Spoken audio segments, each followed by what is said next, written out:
রোজা রেখে এই ঠাটা পড়া রোদের মধ্যে বাহিরে যেতে হলো কেন, সেই নিয়ে থাকছে আজকের ব্লগ। আসসালামু আলাইকুম, দিস ইজ মি মাহি। চলে আসলাম অ্যানাদার ব্লগ ভিডিও নিয়ে। সবাই কেমন আছো? আশা করছি সবাই ভালো আছো। আমিও আলহামদুলিল্লাহ ভালো আছি। দেখো, দেখতে দেখতে 14টা রোজা শেষ হয়ে গেল আলহামদুলিল্লাহ।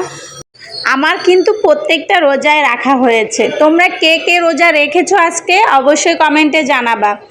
যাই হোক, আজকে হচ্ছে আমি একটু বাইরে গিয়েছিলাম, কারণ আজকে হচ্ছে ছোট বেবিদেরকে পোলিও টিকা খাওয়াচ্ছিল। তো আমি আমার বেবিকে নিয়ে ওকে পোলিও টিকা খাইয়ে আসলাম। বিশ্বাস করবা না, এত পরিমাণে রোদ বাহিরে, আমি এত টায়ার্ড হয়েছি।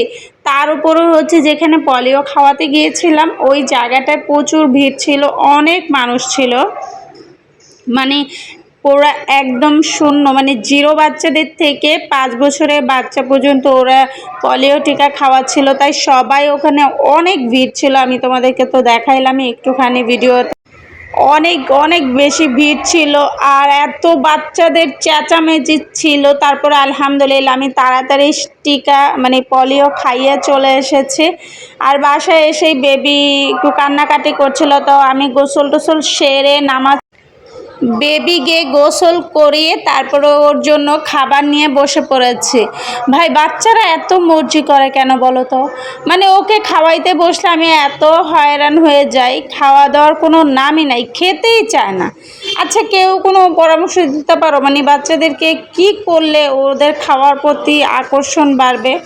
মানে ওকে খাওয়াইতে গেলে আমি পুরো হয়রান হয়ে যাই। দেখো, আমার চোখে বোঝা যাচ্ছে আমার ঘুম ঘুম চোখ।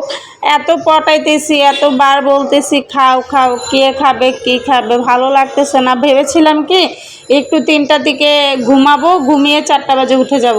কিন্তু ভাই কেমনে ঘুমাবো বলো? সে এখনও খাচ্ছে, মানে 3:30 বেজে গেছে, সে তখনও খাচ্ছেই। কিচ্ছু করার নাই, মানে কি যে করি, খুবই খারাপ লাগতেছিল, মাথা ঘুরাইতেছিল, ঘুম পাইতেছিল ভাই। তো এরই মাঝে আমি কিন্তু নিচে যাওয়ার সময় আমার হচ্ছে আমার অলমোস্ট অনেক কিছুই কেনা হয়ে গেছে। তো আর কালকে একটা জামা এনেছিলাম, সেই 3 পিসটা আমি সেলানোর জন্য দিয়ে আসছি। ভাবলাম যে নিচে যেহেতু নামবই, বারবার তো নামতে ইচ্ছে করে না, নামলে আবার উঠতেই মন চায় না, এত কষ্ট হয় আমার সিঁড়ি বেয়ে উঠতে।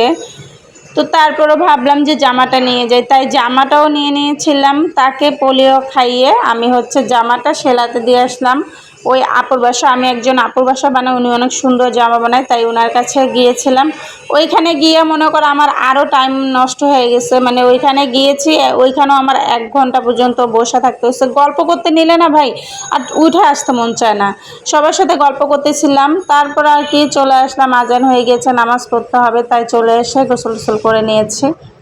আর এই দেখো, ওনাকে আমি পটাচ্ছিলাম, ওনার সাথে হাসতেছিলাম, কত কথা বলতেছিলাম, কিন্তু সে তো নাই। ইভেন তাকে আমার গজলও ছেড়ে দিতে হয়েছে, কারণ সে গজল না ছাড়লে কেমন যেন মর্জি করে, মানে অন্য কিছু দেখবে না, সে গজলটা খুব পছন্দ করে।